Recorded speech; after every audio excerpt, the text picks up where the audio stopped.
Good evening.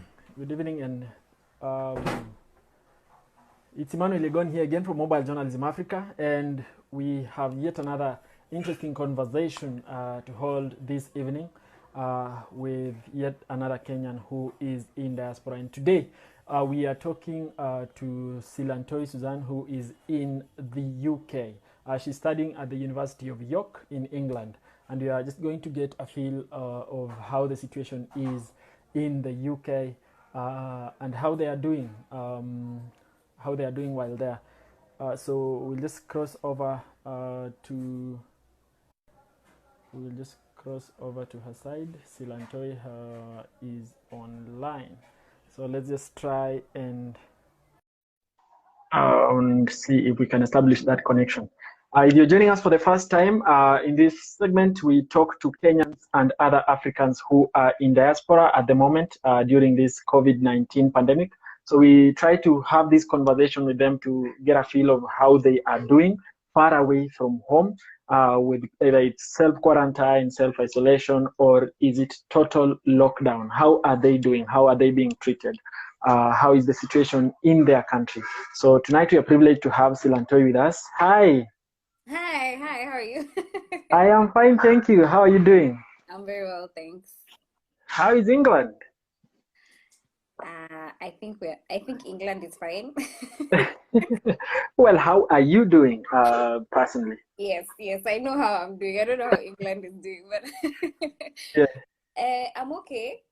Hmm? Um, just indoors, trying to, deal with the situation that is at hand, but I'm good. Thank you. Okay. And how are All you? right. I'm also doing fine. In Nairobi as well, just trying to stay safe. So we stay indoors, not unless we have to like go out and do stories. But when we then have to go out, then we have to like wear masks Yeah, and things like that. A lot of things are really changing around the world. they are. Yeah, so we are having guys who are joining in, and we just have a couple of questions for you. We want to make this as interesting and as conversational as possible. Okay, no. Um, yeah, I don't know if you're following how the situation is here at home, but yeah, we have had like 11 new cases today, I think. Mhm. Yeah. Yeah, I saw that. So Mm. uh, we are going to just get to ask also and know how it is on the other side. Is it business as usual? How is it with school? Um, and also because you are interested in matters to do with leadership and governance, we would also want to know what you would do in the current situation Mm. uh, and things like that. So we're having guys who are joining in from different places in the country and also across the world. Kindly let us know where you are joining us from. And if you have questions for Suzanne, just feel free to ask away. Yeah. So Silantoi, and there are those people who might have seen you in 2018 where during the elections and they are aware of who Silantoi is. So for the rest who do not know and for the purpose of starting this conversation, just kindly introduce yourself. Yeah. Okay, so my name is Suzanne Silantoi, as you said. I am currently a student. I'm pursuing a master's in public administration and public policy. Mm-hmm. You mentioned that I was somewhere in the elections in 2017. Well, I vied, 2017. yeah, I vied for the Nairobi senatorial seat as an independent candidate for the general election. Yeah. Oh, okay. Uh, you've talked about the fact that you are studying right now at the University of York. How is that going on right now? Is there a total lockdown? How are studies conducted? Yeah. So the way our program is structured, it's a 1 year program. Hmm. And then we have school for about 12 weeks and then you break for 4 weeks and then another 12 weeks and then you break. And then you do your independent study module, which is your dissertation. So Yes. currently we had our break in December, then we opened in January, We went on for 12 weeks until mid-March. Yes. And then we closed for a break. Mm-hmm. So usually during the break, because we don't have examinations, we have essays, assessed Okay. written examinations. So we do our essays during our break, and then when you go back to school, you study. So yeah, it goes. Okay, so that's the cycle. That's the cycle. So currently we're on break until about the beginning of May. Okay. This break, I do my assessments, and then I submit them before the term starts. So usually the school would be open throughout, like we'd have our library open 24 hours a day. We'd have access to any resources that are on campus. But now, because of the corona outbreak, everything is closed. We're not allowed to access the campus unless you live on university accommodation. Yes. Yeah, so everything is closed. And then we do all our assessments online anyway, so that hasn't changed. However, when we open in May, given the situation right now, we will have to do our meetings, our classes online. So that's what has changed. Yeah. Okay, so this has come in when you are already on break, so it hasn't kind of like affected your normal studies Too much. It hasn't affected too much. too much. Yeah. Personally, Mm-hmm. I study from the library all the time. I find it easier to study there. And then when I'm in my room, it's like a relaxation space. So at a personal level, it has really affected me because I was used to that kind of routine. But now, because the situation can't allow that, I have to now change my sort of routine, find a different way of working from home. Yeah, which has been interesting to say the least. Yeah. Okay. Is there a lockdown that has been instituted or something? Are you still able to like move freely apart from going to campus? Are you able to then still move freely and still do your other activities? Yeah. Okay. So what we have here is a partial lockdown, meaning that Mm-hmm. we can leave the house, but just for an hour and basically for exercise. That's Okay. what they said. But everything else is closed. Like all shops are closed, all offices are closed. The only thing that is functioning is essential services. That's like supermarkets, pharmacies, I guess hospitals, like just essential services. But everything else is completely closed. So, Mm-hmm. so it's a partial lockdown. I try to leave the house for that hour so that I don't go crazy. Yes, yes. Yeah, but yeah, basically we're just supposed to stay home. Talking about avoiding to go crazy, how do you take care of yourself? We've seen President Museveni saying, you don't have to even run outside. You need to adopt fitness, doing fitness even indoors. How are you doing that? How are you taking care of yourself? So I think without realizing it, I think I was getting a bit anxious about the situation, and I ended up like not being able to sleep well, even not being able to be productive in my schoolwork.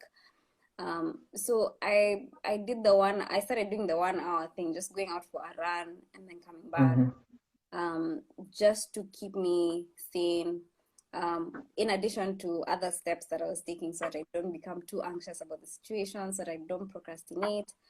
Mm-hmm. So yes, I run every day, Yes. most days. And then when I get home, I'll try to do some little exercise here and there.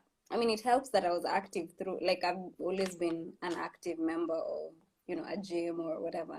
So it's not very Mm-hmm. difficult for me. It's just the willpower to get out of bed and go for an actual run and An actual run, yeah. yeah. So I've been doing that just to keep myself a bit sane. Okay. I think that's interesting to hear. I don't know if you've been following what's been happening to Kenyans in other countries, especially like in China, for instance. And we know the different issues that this is tied to. I don't know what comment you have on that, and if Is there anything that's happening like that in the UK, or yeah, what's the situation like? Okay. I think you're talking about the situation in China where Africans are not being allowed to access services and all that, like Yes. being displaced. I've seen that, and it's unfortunate. Um, but good thing is that has not been happening here. Uh, Mm-hmm. I have not actually faced any outright discrimination because of my skin color. Um, so for me, I can't relate to that. I'm sad that they're going through that, but I can't relate at all. Um, Mm-hmm. yeah, so the I think the UK in general, speaking from a personal opinion, because everybody has like different experiences, Yes. this has actually been very good for me. I live in a city called York. So York Mm-hmm. is about maybe 5 hours away from London Mm-hmm. on road. Um, and it's smaller. It has fewer black people, so I do get the occasional stares like, oh, a black person. Yo. Yeah. Uh-huh. In fact, if I see another black person, I will say hello because it Okay. doesn't happen very often. Uh, but they're generally quite nice. I think there could be like a tad bit of ignorance when it comes to like them asking questions like, "Oh, do you know this guy who lives in Nigeria?" Mm-hmm. Things like this. I've actually had someone ask me that. So you're being asked about someone who lives in Nigeria. Yeah, actually, I went to open a bank account and the guy asked me, "Oh, what country are you from?" I'm like, "I'm from Kenya." "Oh, okay. I know this guy called Tunde. He's Nigerian. Do you know him?" No. Wow. Okay. So then I was like, that's very far, right? He's like, "I thought Africa is like a small place." He literally did that. Like, Uh-oh. Hey. I was like, no. But I learned that the next time someone asks me that, I'll ask them, "Oh yeah, actually I don't know him, but do you know someone called Eduardo from Spain?" I'll ask him that. I'll ask the next person that. Yes, okay. Talking about the fact that you're saying there are very few black people in York, for instance, Yeah. are you aware of other Kenyans who are in the city? Yes. And is there a way in which you people communicate, Yeah. or because we know Kenyans everywhere always have to, like, we radiate towards each other and we form groups and That's we communicate. Yeah. yeah, that's true. I know of 3 Kenyans other than myself Hmm. Yes. who are in the same uni as I am. Hmm. Um, one of them is doing her undergrad, and then the other two are doing their masters. Um, Yes. so I know, like, those are the Kenyans I know. I don't know if there are more. I've not met them, but those are the Hmm. I've met. And yes, we keep in touch regularly. Actually, we're good friends. Yes. Um, Currently, it's just myself and one other Kenyan who's still in New York. Hmm. The one who's in her undergrad left. She went home because her degree Okay. started earlier, and then now the whole Corona thing happened. She couldn't come back. Uh, Yes. and the other lady, her name is Lisa. She's with her mom. So her mom lives in Birmingham, in another city. Oh, yeah. Okay. It's just myself and Mark. Yeah. So, okay. Uh, well, uh, I want us to now talk about leadership, Silantoi, yeah? You had ambitions. You wanted to become Nairobi Senator in the elections 2017.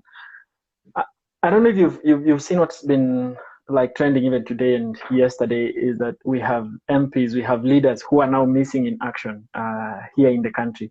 I don't know if you were elected a senator at that time, or if you are in that position today. What would you do differently, especially during this crisis and any other crisis that can come? Because we are not making this like independent to only Corona. Yeah. So how do you approach a situation like this? To begin with, this is Mm-hmm. a very difficult situation for anyone. Whether you're a leader or you're whoever, it doesn't matter. It's very difficult for everybody. Um, Mm-hmm. and I really commend people like what governments all over the world have tried to do. When this pandemic thing began, like it didn't seem like a very serious uh, disease. In fact, even Yes. in the UK, the first case in the UK was actually for a student in our school who went Mm-hmm. to graduation. And at the time, like, it didn't seem like a big deal. It was in January. Um, it took time even for the UK government to respond and have the partial lockdown. I think just because they didn't realize the severity of the disease, and I don't fault anybody for that per se. So I commend them. Like, I truly commend them for what they've done so far. I commend the Kenyan government as well for locking down Nairobi, for even for the, what do you call that thing? Even for the curfew. I think that's also important. Um, I I'm I'm not quick to completely criticize them for the steps Mm-hmm. they've taken. And this is because people are being, okay, people on Twitter, which is a very specific demographic. Yes. But people on Twitter are calling for the government to have a complete total lockdown, which is fine. But, and it has a lot of advantages because it is known to slow down the spread of the disease. Yes. Yes. Yes. However, if you look at countries that have had complete like lockdown, total lockdowns, Mm-hmm. the government is taking almost 80% of the responsibility. So you'd have, even in the UK, government is going to pay 80% of salaries for small businesses that have had to close down because of Corona.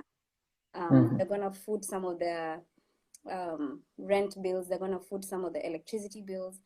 They're going to be able to cater for staff that are not working. I mean, the steps that they're taking just to cushion these people because of the lockdown are so many. So if you look at our own government, do they Mm-hmm. have the kind of capacity? I get it. I get that people need to be locked down, but what are people who live on a day-to-day earning going to do if the government doesn't, help them or doesn't have a Yeah. fund to support this kind of thing? So I think it's a tricky place that the government sits in. It's in a place of, do we be rational and lock down this place, or do we be human and consider people who we can't support? Yeah. Um, the thing that I can tell you now is I'm not sure what I would do different, but Mm-hmm. moving forward, I would like to, I would consider having a reserve fund, because in countries like the UK, they have a Mm-hmm. fund for a pandemic Exactly. that may or may not happen. Like, so that's a thing that people could consider. In addition to, of course, dealing with corruption that will allow us to have the extra funds, in addition to investing more in healthcare and having Yeah. more infrastructure, more personnel. So I would do something different moving forward because at a personal level, like, this is also very new to me. Yes. But just being able to learn lessons from what is going on at the moment, and then picking on further, to be able to be prepared for another pandemic that may or may not happen. That may or may not happen. Yeah. I was reading through, and we've had a conversation with some of my colleagues, just a group of youth. Yeah, and we are looking at, like, Article 208. It's called a contingency. It talks about a contingency fund, and I think it's similar to what you are saying. Yeah. And it says that there is established a contingencies fund, the operation of which shall be in accordance with the Act of Parliament. So we haven't seen that being invoked, and the fact that we are not having even MPs being on session to come and discuss some of these past legislations that will help, especially in this moment, Yeah. I think is something that there's a lot to be desired from that. Yeah. Probably, what is it that you're seeing that is working in other countries that would work with us? Because even before we started this live, we had another conversation with youth leaders in Kibera and Madare who have taken it upon themselves to just, step up and distribute food to families. And we Yeah. saw what the government did. So there was a government initiative to donate food, and a lot of people came out. There was a stampede. A lot of people were hurt. and they were saying like, they didn't even consult. We've been doing this. We are reaching this number of families each week. So I don't know what is it that is working, let's say outside or even in the UK, for instance, that you think we can adopt, or something like that. So the funny thing is when I think when I look at how things are done here, I Yes. don't see people having harambes. I don't see people having Mm-hmm. raises. And why is that? Because they pay a lot of taxes, but Mm-hmm. the government uses their taxes in a good way. And therefore, Okay. it's like having a, what do you call like a welfare. It's like having a welfare. Okay. Yeah. The whole idea of having government is to be able to have a welfare fund in case of situations, or even to deal with poverty that doesn't go away. Yes. So my concern is that government is always ready to be like, you guys need to contribute. However, what does government bring in? Yeah, it has the machinery to distribute this food and whatever. But why is it that citizens always have to contribute? Why is it that it can never be the government is saying, okay, we've set aside this amount of money for this and this Mm-hmm. and that. It's Mm-hmm. always people contributing and contributing. Yeah. I think that first of all, that is unfair to citizens who pay taxes. I think that is extremely unfair. But then at the same time, I'm happy Yeah. that people take responsibility. Like, I think it's probably an African thing to, Yes. Yes. to look out for your brother, to, just to have people's backs. However, Yes. I see why this sort of mentality sets us back so much, because you'd find families here where someone my age can pick Mm-hmm. up their stuff and be like, I'm traveling to Australia for 3 years. And nobody cares, because they're probably not the only one who's going to school. They're probably not the only one who's they're not supporting anyone in the family. It's a thing that goes right down to the family unit. That kind of needs to start changing, so that government Yes. has more responsibility in its welfare role of the country. So that is my initial thought is like, this is a mindset that needs to Yes. go away. So we're not here contributing every time there's a problem. I mean, look at it. If there's floods, people are contributing. Contributing. Drought, Yes. people are contributing. If there's a medical problem, people are. I mean, when will we stop contributing and we pay taxes every time? Exactly. So that frustrates me already. Um, and you see, like, it's even more frustrating because Mm-hmm. we contribute. We will always contribute. But then even the people we're contributing to, the government we're contributing to, does not help itself in trying to make the situation any better.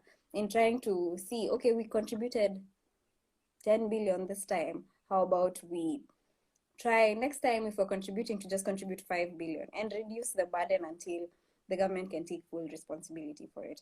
So that is one thing that I want us to try and start, changing, to address, so that we don't have to keep contributing. Okay. Yeah, I think I lost my train of thought. What exactly? No, it's fine. I think you have already captured that. So, guys, if you are joining us, we are talking to Silantoi. Silantoi is in the UK. She is currently studying at the University of York, and we're just trying to get a feel of how things are or kwa ground, huko kulaliko. Yeah, so if you have any questions for her, tafadhali, feel free to just ask away. We will just get those questions and ask her straight up. So, Silantoi, I have another couple of questions. Yeah, we last week we had a conversation with the Africa Union Youth Envoy, and she emphasized on the crucial role that young people can play in kind of flattening the curve and just stop reducing the spread of COVID-19. What is that for you? How is it that the youth, yeah? Just stay home. Actually, Yes. the thing is, even when the whole pandemic thing started, like, we were made to believe that this is a disease for old people and people who have issues with their immunity. Obviously, every young person thinks, of course, my immunity is great. So I think we better like stop being acting invincible and stay home, follow rules. You know, like I was telling someone that yeah, we only have 1 hour outside, and someone was asking me, Kwani someone is asking you, you've been outside for how long? Yeah. And I'm like, nobody's asking me, but like, it's just good to follow the rules. You know, like if they say 1 hour, like just don't cause trouble. Just go home when you need to go home. I think that's one way. The second way I've seen, you know, like you're talking about the youth in Mathare, and I know one of the people, like his name is Billion, who, Yes. We just talked to Billion this yeah, evening. yeah, actually. So you see, people like Billion are people we need in society. But then Yes. again, we also stop need to contributing. In fact, Because the we need governments to government step up. should fund people like Billion because of their networks so that they're able to reach out to these people. So it's not, we should follow the rules. I think young people are always like, YOLO, you know, we live our lives the way we want.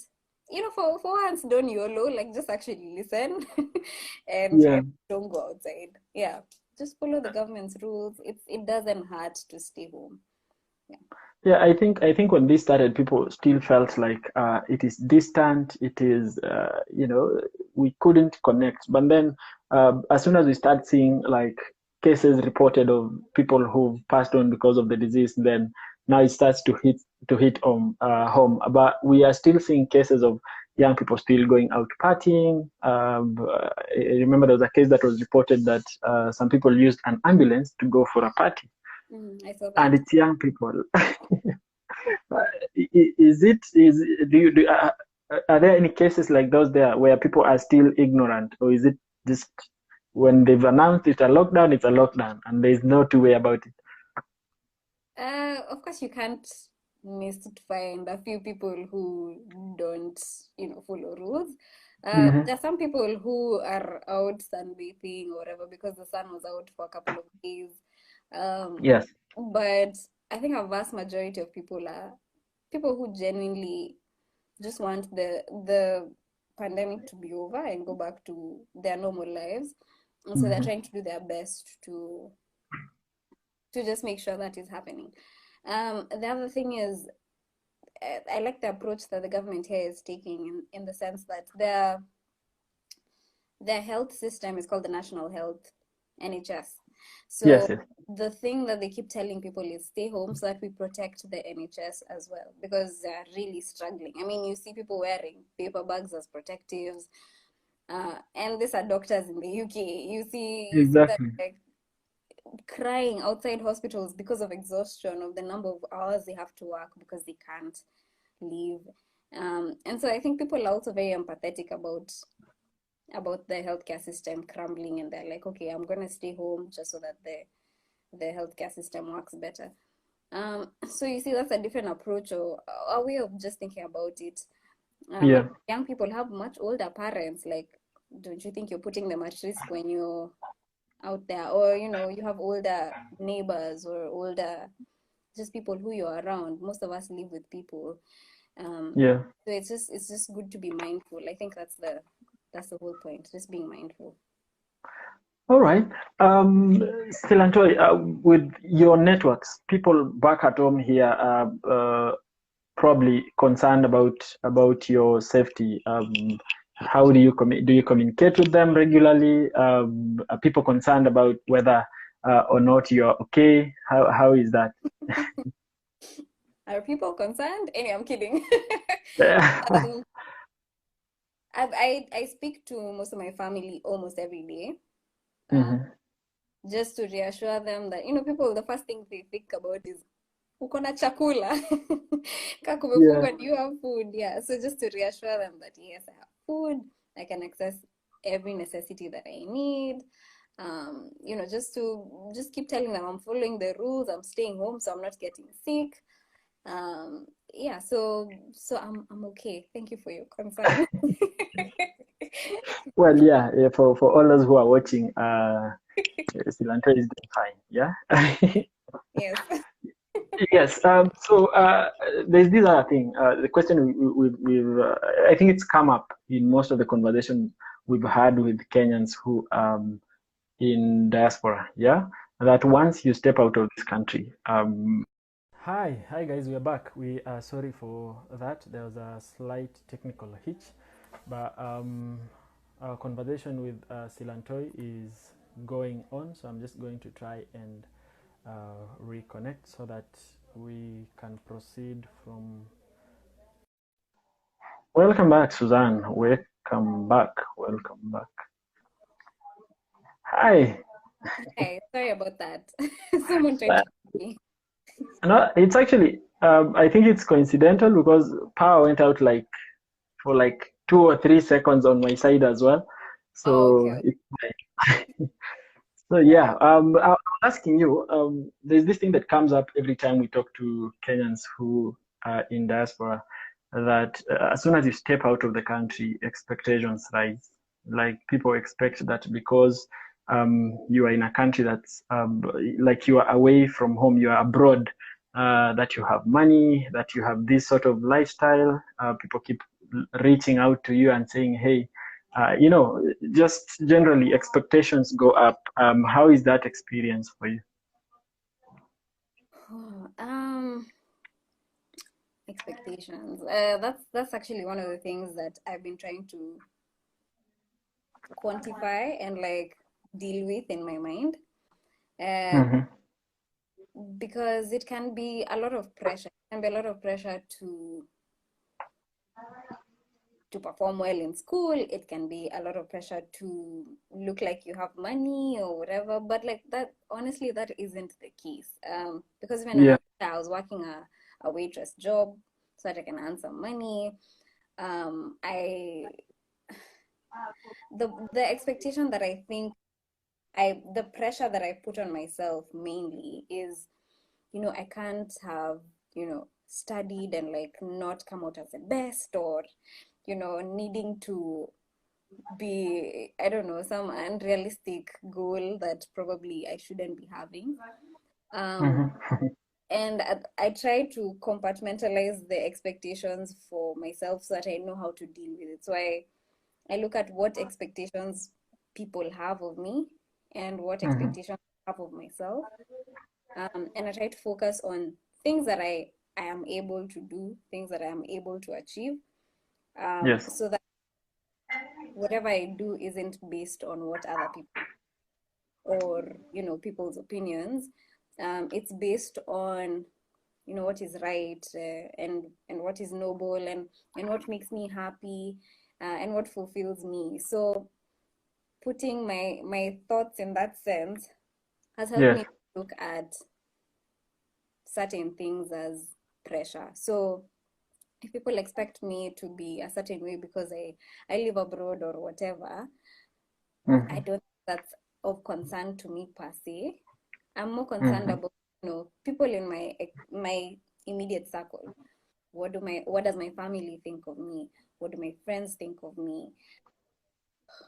This is who keeps calling. I'm sorry. I It's can fine. just It's fine. Yeah, so I try to compartmentalize expectations, people's expectations to me and mine, and even in my own expectations, because I can give myself a lot of pressure. I just try and Mm-hmm. see, okay, what is doable, what is not, what is in my control, what isn't, and I just do my best to make do with what I have. So I don't think about it. That's the answer. That's a long answer to your question. I don't think about what people expect from me. Not really, no. Okay. Yeah. That's a good one. I'll take that one for now. um, the Maybe issue that's back to maybe back that's to an back to leadership. answer.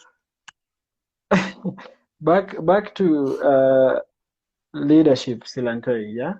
And the whole issue about youth and taking up positions of leadership.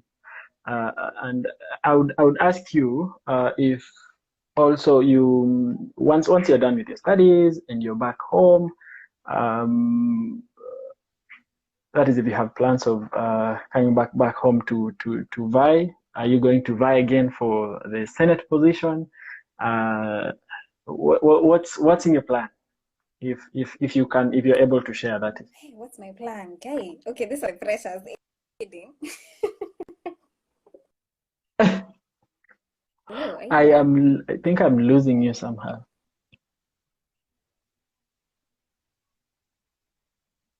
Are you there? Okay, I'm here. Yes, yes, now I get you. Yes. Okay, great. Um, so my plan is definitely to move back home. Mm-hmm. I'm done. Um, and then my intention is to get back into politics because that's the whole reason why I came to school. Okay.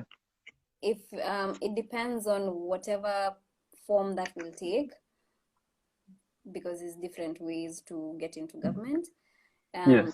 So whatever is doable is what I will take.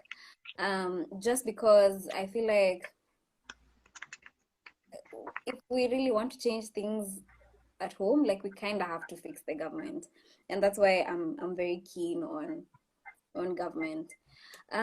You've asked me about Senate, and actually recently I've been trying to read a lot about why Senate works the way it does. Yes. Um, and I think the intention of at the beginning, the Constitution's intention for having the Senate was very noble, but that was just in principle. It wasn't exactly Mm-hmm. Mm-hmm. written down, and it wasn't implemented as it should. And so I do see the redundance of Senate the way it is. Mm-hmm. However, I think it is very important to have it there. And one of the main reasons why I even went for Senate is because Senate is supposed to be the protector of devolution, and devolution has worked so well for very many places, and has worked extremely badly for other places. However, Yeah. Yeah. Yeah. devolution as a concept is a great thing to have, and so if I am able to protect that and have it in a way that it can be implemented in a correct way, Mm-hmm. I think we'll have achieved a lot more, because we're trying to get away from, like, we're looking at where the country has come from. It's come from Moi, and extreme control at the center, and it's slowly moving away from that, so that it's more of a bottom up, like it's more of a people driven government rather than Yes.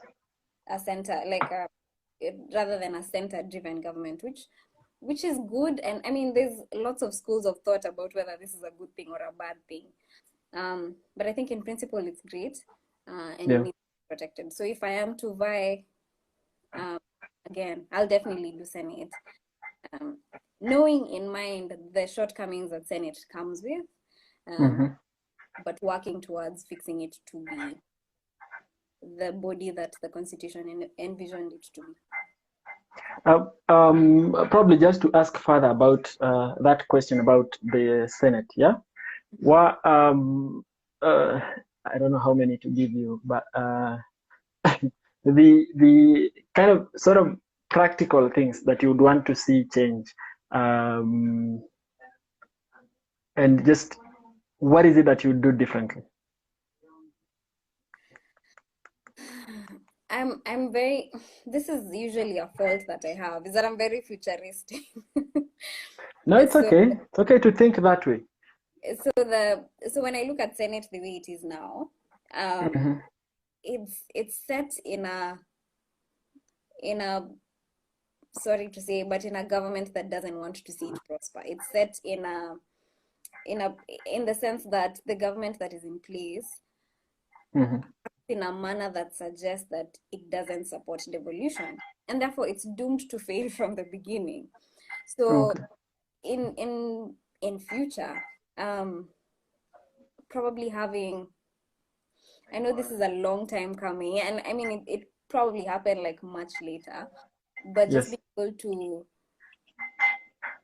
have governments that think of devolution in a different way, probably in the next election, probably just hoping that whatever the politicians are telling us is true, and their real stance on devolution, their real stance on having a centralized government. At the beginning, I mean, as a starting point, you need to have a Yes. government that is supportive of devolution. And moving forward is to actually amend phrases and pass bills that will enable Senate to be stronger in its control over resources, in its not control, in its supervision of resources, and I think that's the way it will become effective. So as it stands, it's kind of like just a body that says, okay, you do this, okay, you do that, but it can't do anything about it. So it's just, it's not, I mean, it's not, I'm not saying people should amend the Constitution. I completely disagree with that. I think there should be bills that and acts that support and empower Senate. That's what I think. What is your feeling with regards to the fact that even now, as we are battling with, I can see you anticipating my question, and you're hoping it is not as heavy. I'm like, please don't ask me. It's actually about that. I really want to get your thoughts about the fact that, well, now we are battling with coronavirus, but there are things, there are expectations. There are people who are already, saying that immediately we are done with this, then we are moving ahead to change the constitution and things like that. As it is, the Constitution of Kenya, 2010. Do you think at the point where we are, barely 10 years, it should be 10 years after inauguration, yeah? 2010, yeah. So does it need to be changed at this moment? Is that an urgent need? Is it a priority at the moment?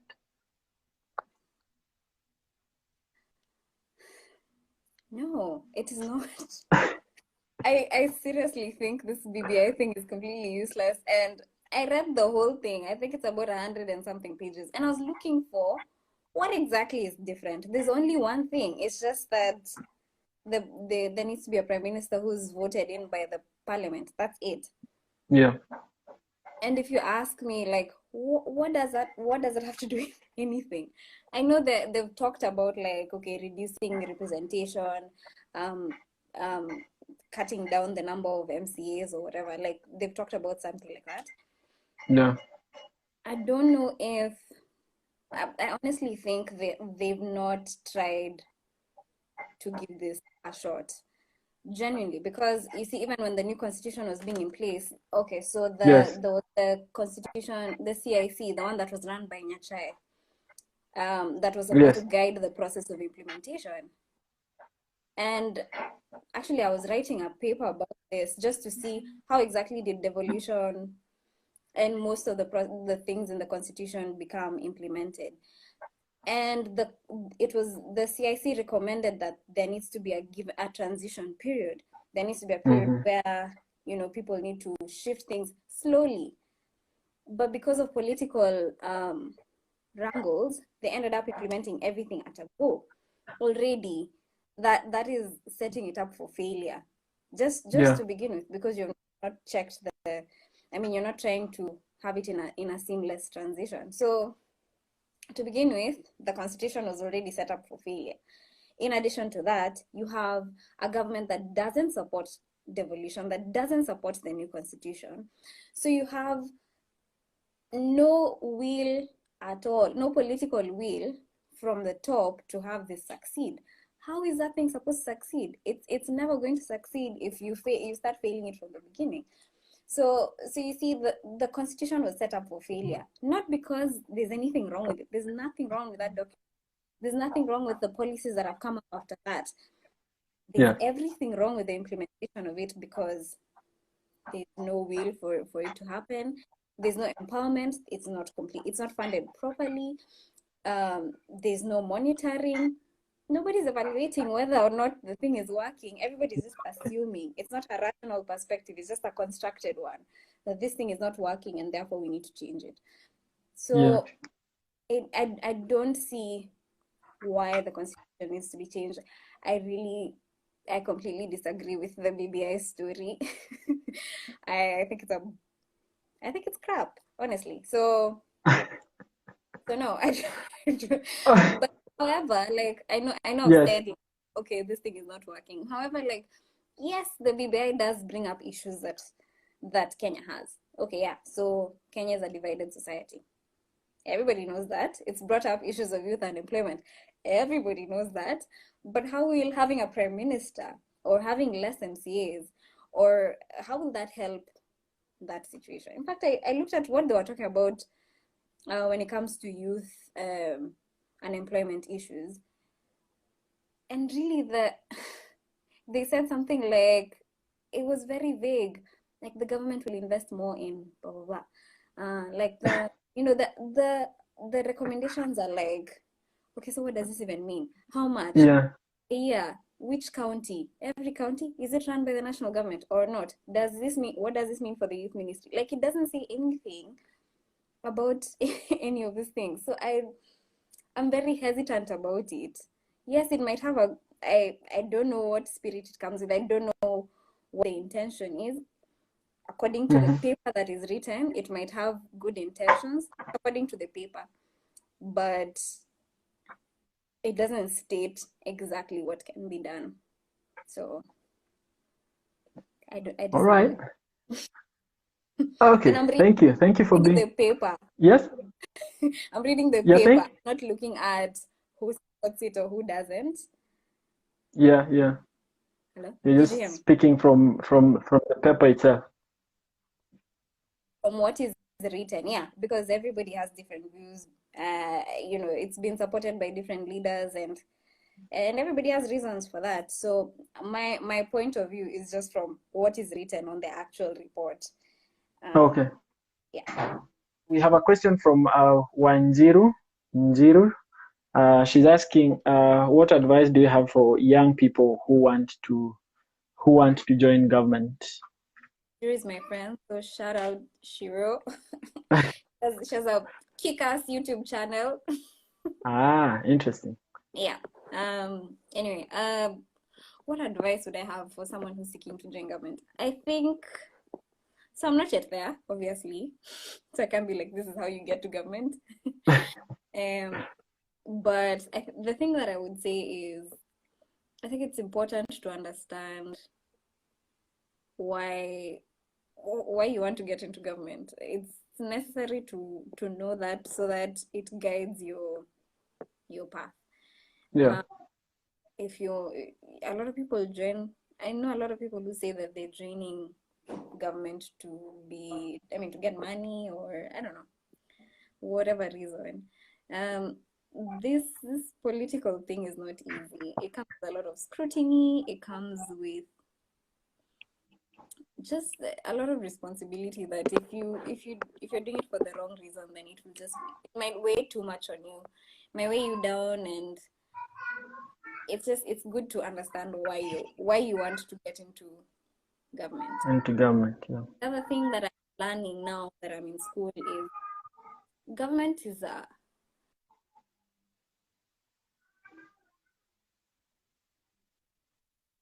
sorry. Government is a whole monster in itself. So before trying to get into government, probably it's nice. I know people would be like, oh, you don't have to go to school to get into politics or whatever. That's fine. And I don't disagree with that. But it's just interesting learning how government works, how governments in different places work, what makes some governments prosper, what makes others don't. Yeah. And so it's good to be a bit informed. I'm not saying you go to school you don't have to, but just try in your own terms to just be able to understand how government works. Especially as a woman, like it doesn't, for us girls, we get more scrutinized, and the moment you look like you don't know one thing, you're branded that thing. You become, oh, you're the idiot, or you're the bimbo, or whatever. So especially for women, it's very important to be prepared, like super prepared, so that nobody asks you something and you don't know or whatever, because you'll be judged more harshly than the men. Okay. Yeah. So those are the two things I try to do. I try to be very informed. I try to be aware of, what I'm getting myself into, but also just keep in the back of my mind why I want to do this. Yeah. Okay. I'm seeing our hour is like 2 minutes out. So Yeah, we have another one question. I want to. Hey, Silantoi. So, considering you are an international student, do you think the embassy in your location has been taking measures to provide information and help to Kenyans, especially students? I want to answer that question. Please do. Please do. So, so I think it was probably end of March when Mm-hmm. like the pandemic was like really getting serious, and other embassies had reached out to their students like, okay, we are having this flight. If you want to go home or whatever. I mean, there was like lots of communication. It's like if you want to go, you should go now. Probably consider staying further, like whatever. Make sure you prepare yourself to stay indefinitely if you don't want to go in the next couple of days. This was other governments communicating to their students. Yes. So because we're only three Kenyans here, we tried to reach out to the High Commission here. Yes. So we looked for the number on the website. They didn't pick any of our calls. They didn't respond to any of our emails. So I am lucky enough to be verified on Twitter. So I tweeted the High Commissioner like, excuse me, we Yes. just need some information. And he gave us a number to contact, and I think it was this education person, the person was in charge of education. And Mm-hmm. the response was very dismissive. Like it was, I don't know, we can't make this choice for you. Just make a choice for yourself, talk to your parents or something. It was rather dismissive.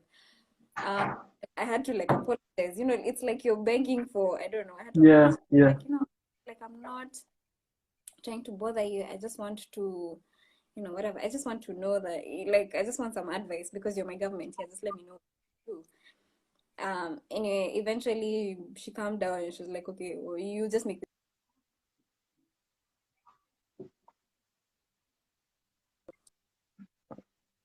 Yes. sorry, I'm sorry for this call that keeps coming in. No, it's Um, fine. It's okay. But really, I think so that has a lot. Yes. wait, I'm not done. So Yes. after the whole like uh, being like like unanyenyekea and upate tu an answer. I gave Mm-hmm. I gave feedback to the High Commissioner because he sent me the number. So I told him, thank you for responding. However, I felt the feedback was rather dismissive, and a simple email would have just done. Like if you guys responded to my email or just picked my calls, like that would have just been enough. So he called back. He was very apologetic. He was very diplomatic. He said, like, oh, this is what he asked me, like, okay, what is your situation? What do you think? Blah, blah, blah. And he gave me the opinion of what the embassy here thinks. So how you can't do that for every student. So I mean, it's just polite to just put out something on the website or something. Anyway, eventually after Yeah. Yeah. the website, just to tell us that they'll communicate in case they need to communicate further, which I appreciated. However, like Mm. if you speak to other international students in other places, Kenyan embassies most of them are so rude. Like you feel bad for even calling them to ask them something. And this is just it's manifest from people who are given jobs because you're friends with whoever you or whatever. So oh, you get a job in London or whatever, and you don't get qualified people to just handle PR, just basic PR of just telling me, listen, like I don't know, but I'll call you back, something like that, instead of just being like Exactly. super dismissive about it. Um, so yeah, that again goes down to how government um just needs to Back to the leadership thing again, and think be. how things are done.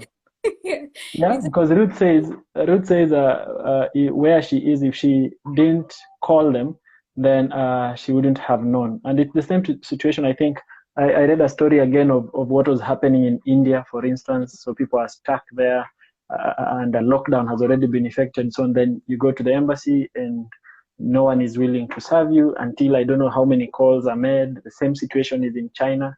yeah. It speaks a lot about our leadership, I believe. Yeah, it does. And like, okay, maybe the top could have like good intentions, but like we can have to figure out like what the rest is doing. So I didn't enjoy that experience. Personally, I was very offended by it.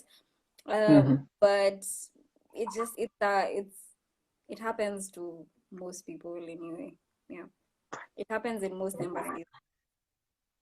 Okay. I think maybe a parting shot of sorts. But before that, yeah, so just your final word, and especially to the people back at home here about the severity of the disease, because sometimes people have not like kind of felt it yet. So that's Yeah. why, and the fact that people are still able to move up and down, even within Nairobi, because we can't go outside Nairobi, but we are still here. Maybe you just speak to that, and then we then get your parting shot. Yeah, I mean, the disease here has gotten to like a whole other level. I try not to look too much into it because it's a bit scary. Mm-hmm. I'm aware that I think it was when is today? Monday. Today is a Monday, yes. So I'm aware that on Saturday night and Sunday Yes. night, like at least Sunday night alone, 900 people died. Like on one day, 900 Mm. people died of corona Yes. in the UK. The death toll has risen to about 10,000 people, and it's a bit insane. It's crazy, and given that people didn't think this disease was very severe, but it has gotten to that point, and now it's very serious. Then I think people should take it seriously. Um, and just listen to what the government is saying, because I know our relationship with government has not been that great. We don't Mm-hmm. trust anything government says, and it's not our fault. Seriously, it's not our fault. But this one time, I think this is the one time we need to listen to what government is saying. Yeah. uh, I know there's a lot of, from people I've spoken to, there's a lot of concern that the government back home is not being front with all the information. um, there's also concern that they're hiding things from people, and I get that. But because we don't know, we should just follow the rules anyway, and just protect, think about your family, think about yourselves, think about people who you're close to, and protect them. Like, you staying home protects other people. So, Exactly. just people should just take it seriously. I think that's the one thing I should say. Yeah. All right, cool. Thank you very much for finding time to speak to us, and we are glad to hear that you are doing well. Thank We wish you the very best with your studies when they eventually resume. And yes, we'd still want to see you change these frontiers in terms of leadership. So, still all the best with that ambition. you. Is there one final thing you'd want to say? I miss home. Mm-hmm. I don't know how people live in other countries. I miss home. Mm-hmm. However, I've learned that home is where my heart is, and that I have to come back home at some point. Yeah. I don't know how people live in foreign countries. Good for them, because I don't know how they do. Uh, Yeah. but at a personal level, like, I think I've being away from home has really made me, embrace my culture a lot more. Just be more Kenyan and be more African, and I appreciate, being black. We don't think about being black or when we're home, but it's really made me appreciate that. And Yeah. and yeah, like, even going to school with different people has also just really exposed me to just so much about the world that I had no idea about. And it's made me really appreciate differences that we have, amongst ourselves, amongst people from other countries. It's made me really appreciate, knowing and learning to listen to other people's perspectives, um, and not always to be quick to, just spout whatever you think, but just, learn to ask why, uh, Yeah. Yeah. and what someone else is saying, because it's really helped me learn, just by asking why. Your opinion doesn't have to be right all the time. In fact, nobody's opinion has to be right. It could just be different opinions. um, Exactly. I'm really appreciating, just learning. So I wish more people would take time to learn, take time to ask why, take time to put yourself in someone else's shoe and figure out why they think the way they think instead of getting offended about it. Um, yeah, so that's my main thing. Ask why, Yeah. ask why. And then even in the midst of all this, like I'm Christian, so I trust in God to just get us through this whole situation, and learning not to be anxious but to trust in God. Yeah. All right. I think that's really powerful. We also trust that this will pass soon enough and we can resume normalcy. And yeah, we can't wait to continue with our lives the way the way it was. Though we are aware that a lot of things will change. The culture of the handshake is soon disappearing. Uh, yeah. So Yeah. yeah, so we hope that you continue staying safe. We wish you the very best with your studies. Thank you so much for speaking to us tonight. So I'll say bye. Yes. Thank you for having me. This is really nice. All right. You are welcome. So we'll say bye bye for now, but we'll keep in touch. All right. Thank you. Bye. Sure. Bye. Yeah, so that was Silantoi, and thank you so much for asking your questions, keeping all those comments coming, the thumbs up, the likes, and things like that. We'll continue bringing this to you, talking to more and more Kenyans who are outside the country, and just to get to know how they are doing in whatever part of the world that they are in. So thank you very much. This is Mobile Journalism Africa, and our stories are best told by us. Take good care of yourselves. Stay at home, wash your hands, sanitize, keep social distance, and let us all be safe. Bye bye.